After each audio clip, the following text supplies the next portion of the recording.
Gentlemen, can you trust Rigathi Gachagua as your president? Kindly let me see in the comment section whether you trust him or not. Just type yes or no.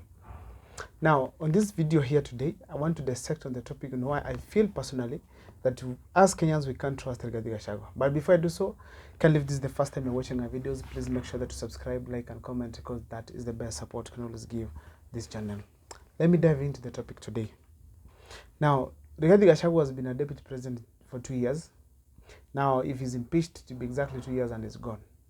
But he was an MP once, and all in his life he was a businessman and an administrator, I think, at DO.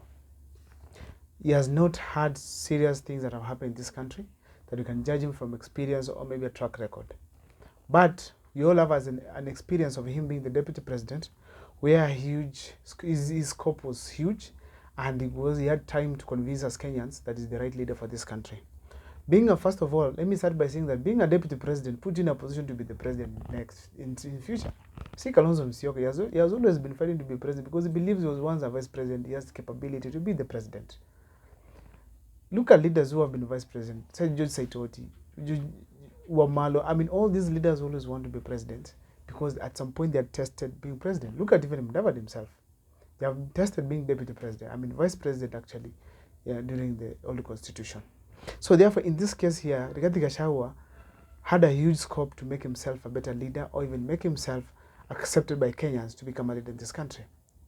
But now, I have few reservations on Rigathi Gachagua that make me feel as Kenyans we cannot trust him. Why am I saying so? Gachagua is selfish. He only feels that his community has been touched or Mount Kenya region has been touched when he is undergoing some problem, when he has been touched. But when Mount Kenya is crying and is in power, he's the first person to defend William Ruto. Why am I saying so? Rigathi Gachagua, during the finance bill 2023, he was seriously saying that itapitishwa bila kuweka hata koma, bila hata kutoa koma. Yet finance bill did not bring anything good to the country. Yet it encouraged corruption. Yet we didn't see any good fruits coming there. Yet even the teachers, doctors, and those working in the Mount Kenya region still were deducted the housing levy, which is illegal, first of all, as in housing levy, and also the same housing levy as we speak right now. It is not effective because the houses are built, despite you contribute to that money, still you pay for it to get it. Kenyans said no to the finance bill 2023, but Rigathi Gachagua said yes despite of the Kenyan opinions. So therefore, at that time he was enjoying himself. State power, chopper here and there, very nice security, given power to speak, talking about shares, right, left, and center. But when Kenyans were saying no to the finance bill 2023, he did not stand with them. That's the first one. The second one, we have the finance bill 2024. Rigathi Gachagua, despite Kenyans demonstrating, saying no in the streets, going to parliament buildings, he did not say that it's a bad thing. He did not give his stand because he wanted to see where am I taking the opportunity from. And when the opportunity came, he outshone the president by ensuring that he has given a speech better than that of the president.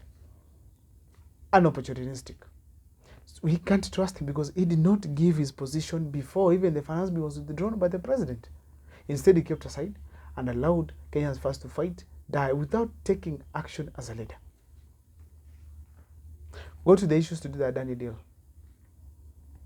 Rigathi Gachagua has been having time to give Kenyans a statement about the Adani deal. He had the mandate to stand, go and tell the president or tell the president on social media the way he does or in public that we don't want the Adani deal, but instead he does not give his position. Either he does not care about it or the effect it has on Kenyans. He only spoke about the issues that concern him, Mount Kenya, impeachment, Mount Kenya and him. And the only thing I have a problem with him is that he only feels that Mount Kenya is touched when he's touched. But when Mount Kenya is crying, when other like other Kenyans, he never speaks about them. Another thing I feel here is that the workers' challenges in the country right now as you speak.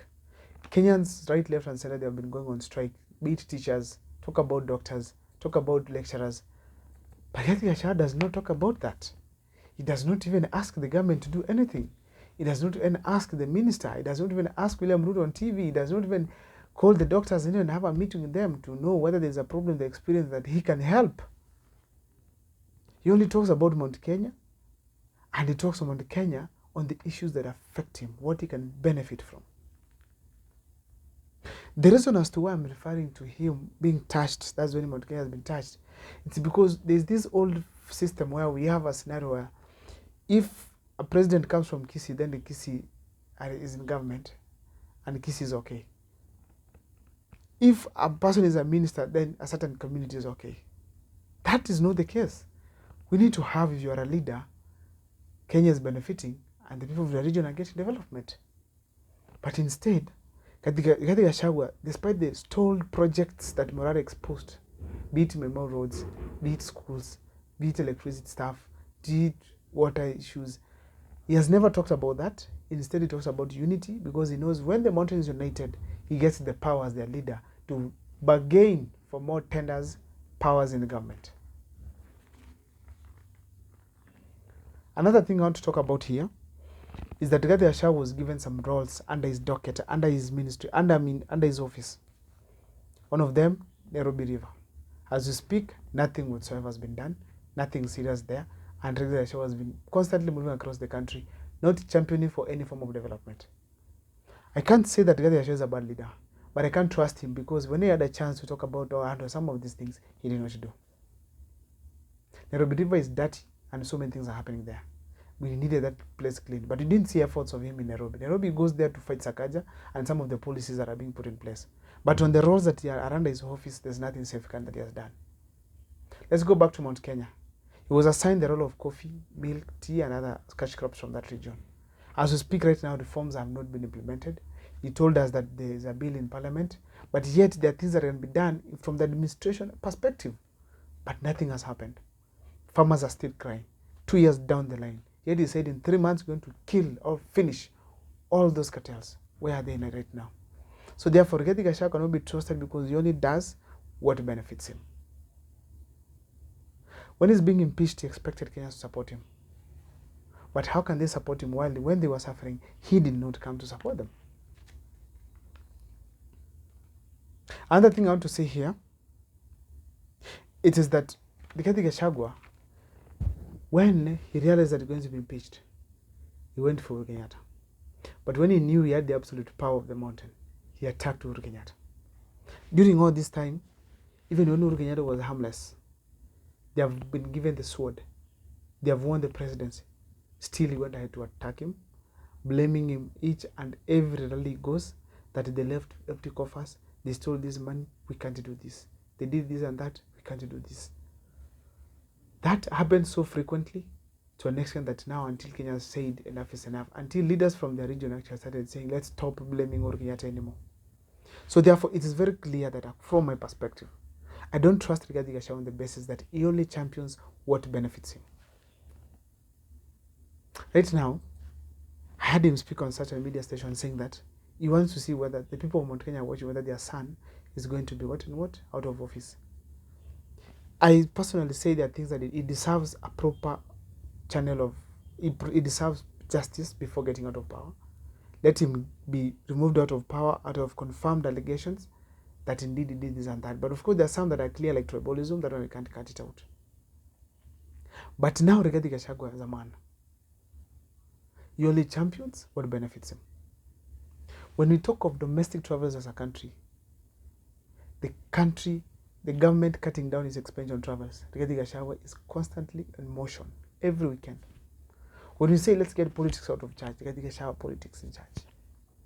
When we say let us get public funds utilized well and corruption being killed, nowhere Gachagua has spoken about corruption in this country. Nowhere. When we talk about the shift that Kenyans are being returned from home, from hospital because they can't be treated, even the implementation of it, Rigathi Gachagua never gave a voice on that, because we need to understand from the deputy president that is this thing that they're bringing us going to favor the people, even if it's for Mount Kenya alone? No. When the Gen Zs and millennials are complaining of high amounts of school fees back in campuses, we have to say here categorically that Rigathi Gachagua never said anything, and as a result, Kenyans are suffering huge amount of school fees. He only talks about Mount Kenya, him and unity, because he knows that's the only bargaining power he has to get tenders from government and become rich and rich and rich and rich. We cannot live in a scenario where you have a deputy president who openly does not champion the problems Kenyans have, but only those that affect him. That's my video there and there. If you have a contrary opinion, you can let me just see it on my comment section. Or if you support, also let me see it as well. See you next time. Kindly keep subscribing and following what we do on this channel.